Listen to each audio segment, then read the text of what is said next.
Hello, and welcome to the Control Your Cash podcast. I'm your host, Olivia Kirk. And I'm Tim Yurek. And we have a special guest today, Bill Rainaldi, who is the Senior Financial Consultant for Security Mutual Life Insurance Company of New York. And Bill is a specialist in social security planning. Bill, welcome to the show. Thank you, Tim. This is great to be here. You were a guest on my podcast at Security Mutual a few years ago, and it was one of the best received podcasts we've ever had. So I'm hoping to do the best I can to match that today. So we'll see. Awesome. Well, I know we have a lot of great information in store for us today, and thank you again, Bill, for joining us. So, Bill, let's talk about Social Security, because it seems to me that Social Security is probably one of the most misunderstood benefits, misunderstood pillars, if you will, of our retirement planning. So if you could, talk to us about what are some of the biggest mistakes that people make as it relates to their Social Security claims or their strategies. Well, first of all, Tim, I'd agree 100% with what you said. I have this economic theory, which is that anytime you have a government program that stays around for a long time and becomes very popular, it's inevitable that at some point it's going to get so complicated that nobody understands it. And unfortunately, that's what's happened with Social Security now. There are a lot of nooks and crannies, a lot of little special things you got to know, and it is incredibly complicated. But at the same time, it affects everybody. Everybody has a Social Security benefit pretty much, and everybody wants to get the most out of Social Security.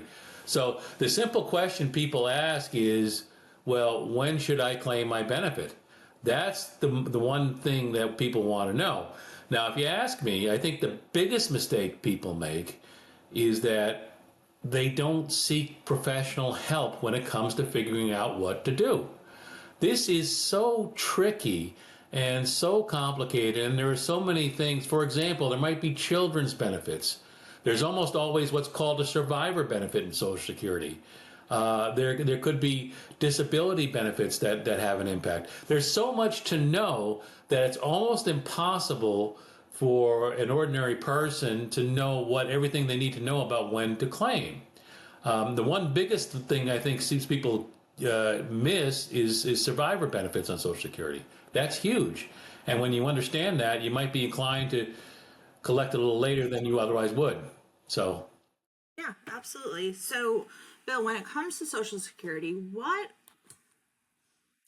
is, in your opinion, the most important thing that someone needs to consider, right? So there are so many moving parts when it comes to Social Security, the benefits, the age, the spousal benefits. What needs to be focused on when you're making that big decision? Well, the age difference between the two spouses is really important. One of the other things that's incredibly important is life expectancy. So many people, for example, are inclined to collect their Social Security as early as possible. And usually it's because they believe, or I shouldn't say usually, most of the time, a lot of the time, it's because they believe that it's not going to be there in the future. So I'm going to get mine while I can, seems to be the general philosophy. Well, that's fine if you've got a life expectancy and you think, you might not make it past age 70, then maybe you would want to collect at age 62. However, the majority of people seem to be living longer now than they initially expected. And if you're going to live into your 80s or perhaps your 90s, you're better off waiting as long as possible to start the actual collection process. So that's a huge one, Olivia. I would also add to that one thing that people miss, and I just mentioned this a few minutes ago about survivor benefits. Survivor benefits are one of the only simple things about Social Security, okay? If you're married and both spouses, let's say, live past age 67, then survivor benefits are fairly easy to understand, but it's the one thing that people don't even consider when they're trying to collect or trying to figure out when to collect. They collect based upon their own life expectancy, and they don't consider their spouse. Now, let me give you a quick example of how survivor benefits work. Let's say my benefit is $2,000 and my wife's benefit is $1,000. Now, she's 3 years younger than me, and she's also female. You know, women tend to live longer than men by about 2 or 3 years, so you factor all that in. But if I collect, that means that if I collect at my age 67, I would get $2,000 a month.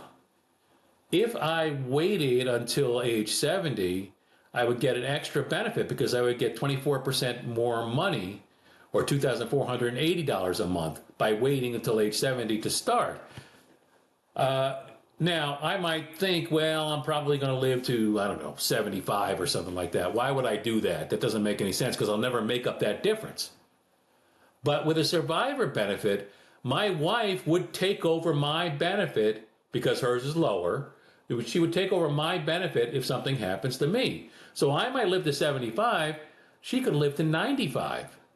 So when I make that claiming decision to start at age 67, it's probably not going to just affect me, it's also going to affect her.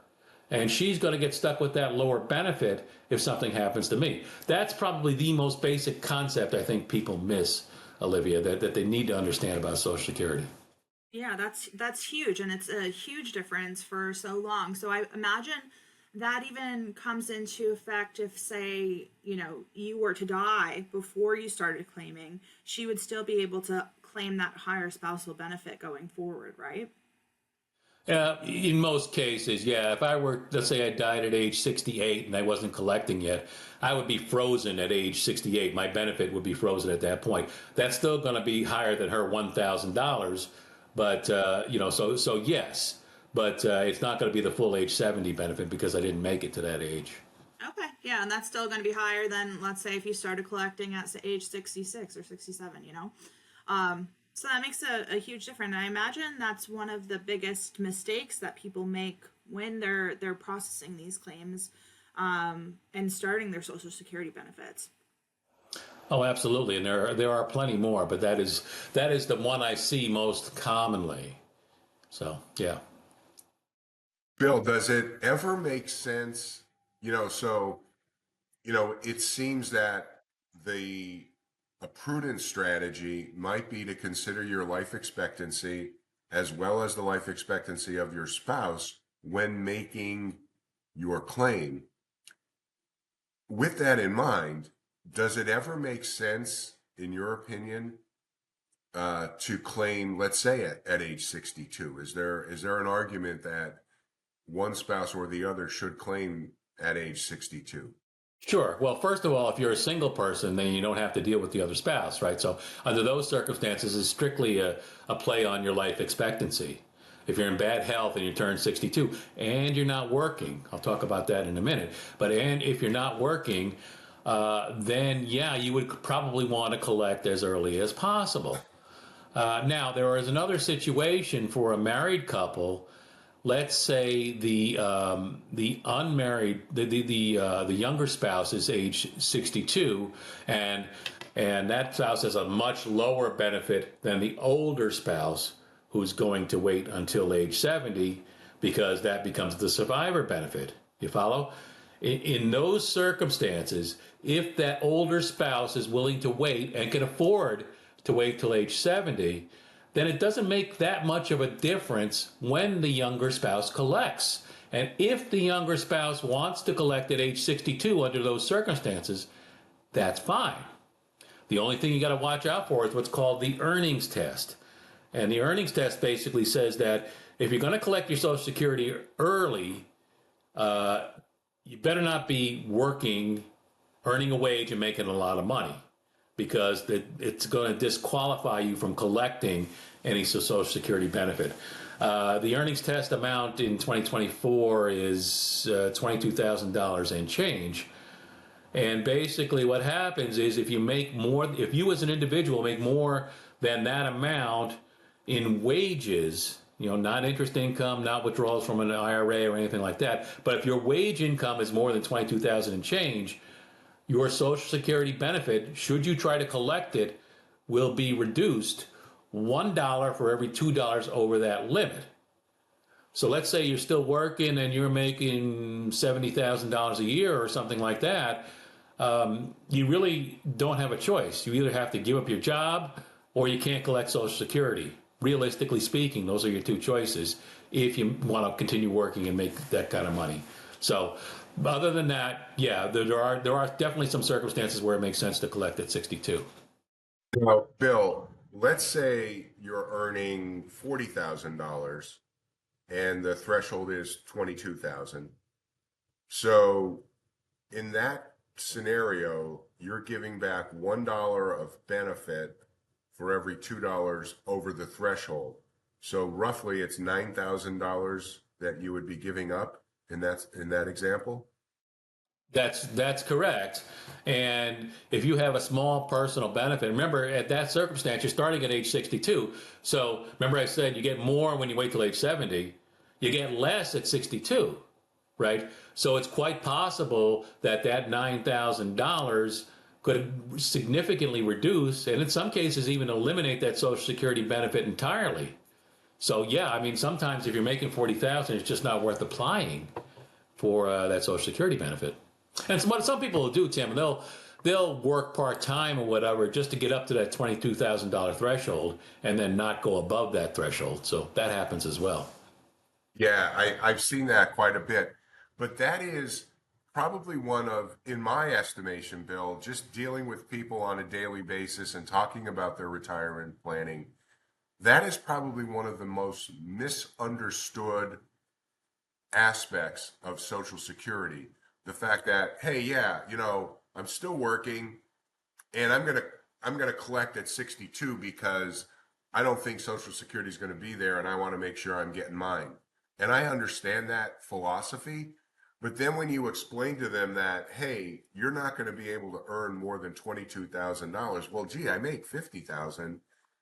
Well, now you have this give back that you have to consider, and people don't they up until that point they were completely unfamiliar with it, and I would explain it to them, and then I would suggest that they call the Social Security Administration and just get verification on that, and sure enough they do, and they come back and say, okay, now what do I do?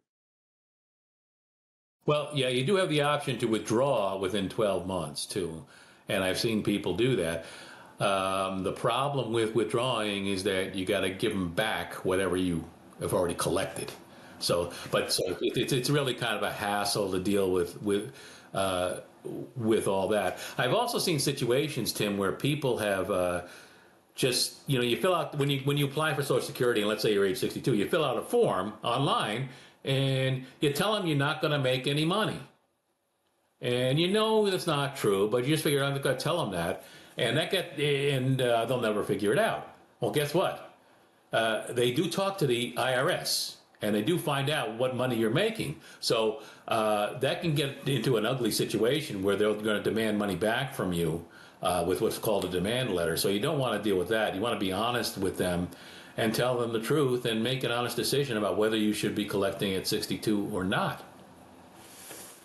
Or 63, or 64, or 65. Yeah. Right. And Bill, that makes sense. I mean, for us to be honest with the government, because they're always honest with us. Uh-huh. Sure. Well, understand, Tim, just to follow up on that, I just want to just follow up on what I just said earlier, too. This is the Social Security Administration, okay? It's not the IRS, okay? The Social Security Administration can't garnish your wages. They can't send an auditor to your house or anything like that. They don't have those powers. However, it's not like they don't talk to each other, okay? And they don't find out whatever they need to find out from each other. So just keep that in mind. I think the SSA is actually a little bit more efficiently run than a lot of other government agencies. So, Yes, for sure. Um, so, Bill, talk to us about um, we talk about life expectancy planning when we're making our decisions. Talk to us about where life insurance fits into the equation when making your Social Security claiming strategies? Well, sure. There are probably about a dozen different situations that I can think of where life insurance can help with the decision. But I'll give you just one example of where life insurance can make a huge difference. Go back to that example I gave you before, where I'm collecting $2,000 and my wife is collecting $1,000 a month. Let's say we do the right thing. And I don't collect early, so I'm getting that $2,000 for life. Uh, if something happens to me, the good news for my wife is that she gets a bump in her benefit, right? She was collecting $1,000, but now if something happens to me, she goes from $1,000 to $2,000 a month, right? That's the good news. But there's bad news too, isn't there? The bad news is that collectively, the two of us were collecting $3,000 a month as a married couple in our household. Now, if something happens to me, it goes down to $2,000 a month. What's going to happen with the household expenses? In my case, there'd be a lot less food in the house, all right. But we might make it up because she's going to have to pay someone for maintenance on the house, the stuff that maybe I do around the house. What's going to happen with the real estate taxes? Are they going to go down because I'm not there anymore? No, they're going to stay the same, right? Mortgage is going to stay the same, right? None of that is going to change, but there's less income coming in to pay those expenses. And my experience with older people has always been that once you get past a certain age and you've been in your house for a while, you want to stay there for as long as possible. You're not in any great hurry to go and move into assisted living or anything like that. So how do you solve this problem? You have less income and the same expenses. Well, a life insurance policy could create that pool of money. So you could write a life insurance policy on me, and it wouldn't have to be that much in terms of the way life insurance is normally valued, $300,000 or $400,000, and I would buy that at a younger age. But if something happens to me, you have that extra money there, and that can help offset those extra expenses after I'm gone. That's one basic idea.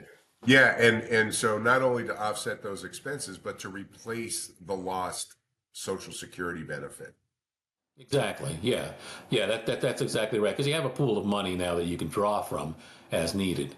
And it would just set my wife at ease knowing that's there, that she's not going to have to move out of the house because something happens to me.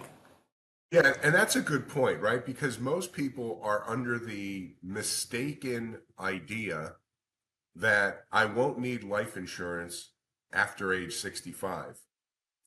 And the fact that there will be an income reduction at the first death because of the lost Social Security benefits at the first death, now funding for that eventual loss is probably a prudent thing, and therefore keeping your life insurance benefits in effect post age 65 probably makes some sense. Yeah, Tim, it's interesting because I've dealt, and I'm sure you found this similar to you in your situation. I've dealt with hundreds of people who have life insurance and get past a certain age. And I don't remember ever any one person when they get to that point saying, yeah, I don't want this life insurance anymore. Because first of all, they probably got it when it was a lot cheaper at a younger age than it is now. And for some reason, there's always a use for that life insurance, even once you get past retirement age. So that's been my experience anyway. Yeah, that's a great point, because people in their 50s and 60s are not looking to get rid of life insurance. They are actually looking to purchase more because they see the value, and the need is probably more pressing, let's say. Their runway is much shorter than it was when they were in their 30s and 40s. Yeah, absolutely. And I think about like the term policies on young couples being put in place, for the benefit of the kids, right? So if one of the parents dies, they're going to need money to raise the kids. And really it's true. You do need money to raise the kids, but there's also the longer term planning that also often isn't considered. And I feel like a lot of times, we have that class of people who don't want to get rid of the life insurance at a certain age, right after they get older. But then there's the other ones who are looking at their investments being paid for the life insurance, and I feel like they don't necessarily see the benefit that is life insurance, right? Being able to pay pennies to get those dollars tax free when they die is a huge benefit that often is overlooked in this industry, unfortunately, by other advisors. Yeah, it's funny. I think of my friend Marty Smith, who always likes to say to people, well, if you have enough life insurance, then you don't have to worry about spending down their inheritance. And if you want to go on a trip around the world, go ahead. So it certainly has its advantages. So, Bill, let's talk about the let let's call it the 800-pound gorilla in the room, which is, will Social Security be around? What's your take on that? What's your opinion? Because that's everybody talks about that. Yeah, how many hours do you have, Tim, to talk about this? Listen, I've looked at this in a good deal of detail, and I just don't believe that it's. First of all, if you look at the projection, people say it's going to disappear or it's going to go bankrupt. That's not quite true. What they say is, if nothing changes between now and the year 2035, benefits will be reduced by about 20%. That's what they say. It's never going to go to zero, because people are always going to be working, and they're always going to be collecting Social Security withholding from people's paychecks. So the real question is, what's going to happen between now and 2035? And I don't know, but I would absolutely be stunned if there's ever going to be any reduction in people's Social Security benefits. I mean, I just think there would be rioting in the streets if that ever happened. So they're going to have to fix it somehow. And if you look at what the main nominees are on how to fix it, it's either A, raise full retirement age, or B, increase the withholding taxes in some way. That might mean increasing the percentage, or increasing the number of people who actually pay it, increasing the income limit, or something like that. So as I said, I'd be shocked if they didn't come up with a solution like that. One of those two things. Now, it's not going to happen tomorrow, okay? And I don't think anything's going to happen for the next 3 or 4 years, because people forget this happened once before. Back in the early 80s, in 1983, the Social Security Trust Fund got down almost to zero. And they were within a year of bankrupting that trust fund. And what they did was a combination of things. They raised full retirement age, and they increased the withholding tax. Now, that was supposed to last 75 years. And it looks like we're going to be a little short on that, so they're going to have to do something. But I would be really surprised if they didn't do anything to fix this at some point. Well, I think that's a great point, Bill, and thanks for addressing that, because a lot of people don't want to touch that question. So I appreciate you going out on the limb and answering that question. But I think another thing that they'll probably do is they'll just print more money to pay for the benefits, and further kicking the can down the road, so to speak. Well, yeah, I mean, technically, Tim, in order to do that, right now they legally can't do it, which means they just have to change the law, and then they could do it. So eventually they certainly could do that. Another possibility, and I was thinking about this too. You remember about, I don't know how long ago it was, maybe 15, 20 years ago. They got in a situation, the government did, where they decided there were too many military bases in this country, and they had to close some of these bases. And Congress tried to work it out themselves, and that became impossible, because every congressman who had a base in their district would not allow a closure. So what they ended up doing was appointing this blue ribbon commission to do the dirty work. And that commission decided which bases were going to close without offending the members of Congress. Something like that could conceivably happen in the future, I think, with Social Security as well. So we'll see. I don't know. It's just a guess, but something's got to happen, I think. So. Yeah, for sure. Bill, is there any other questions you think we should be asking? No, I think we've got a good idea. I mean, the only other thing I would say is understand one of the reasons that you need professional help when you decide when to collect Social Security is that Social Security is not going to tell you about certain things. For example, you might have a child under the age of 18. Social Security is not going to tell you that, hey, you can collect a benefit for this child.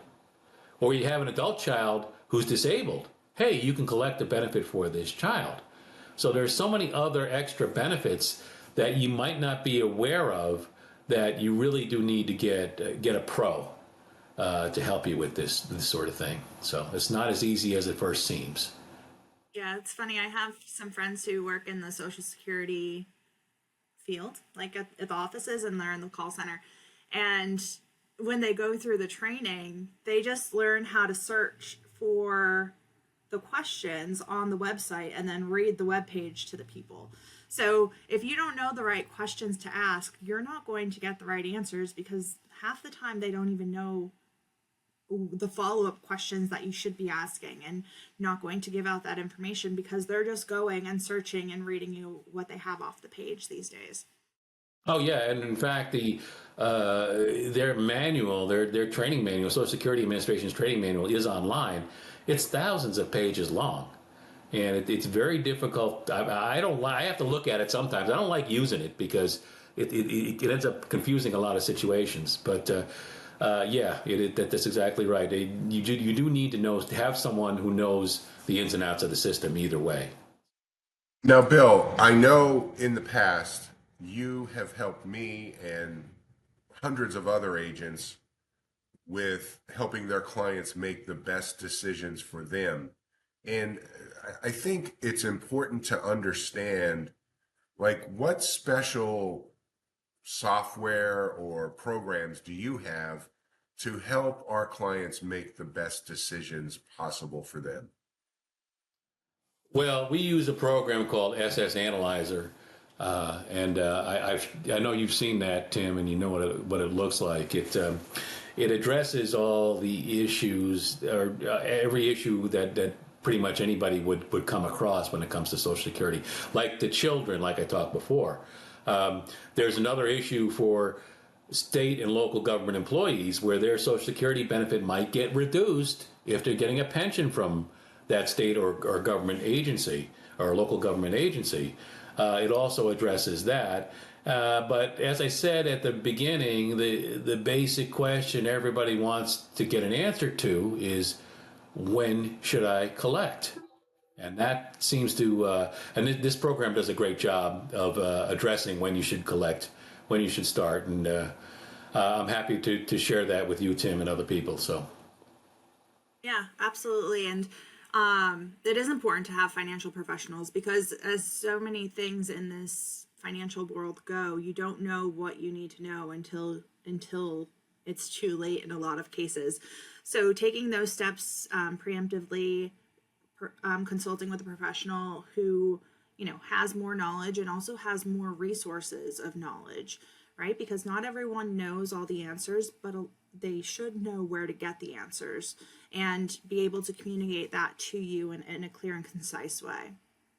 Yeah, and Olivia, I would add something to that, which is, if you make a mistake, it's going to cost you money every month for the rest of your life. So you got to get it right. Yeah, absolutely. Yeah, and you definitely don't want to leave any money on the table. And that, I think, is ultimately what everybody is trying to accomplish, not wanting to leave any money on the table from our government benefit. Well, especially when you look at how much money you put in the first place, right? Yeah, exactly. That's a great point, Bill. Well, Bill, it's only a matter of time before this podcast goes viral, and certainly this episode. And I want to thank you for joining us today. We really enjoyed your company, and hopefully you had a good time as well. Well, I always enjoy talking to both of you, as you know. So this has been great, and I hope people get some benefit out of what we're talking about today. That's the main thing. So.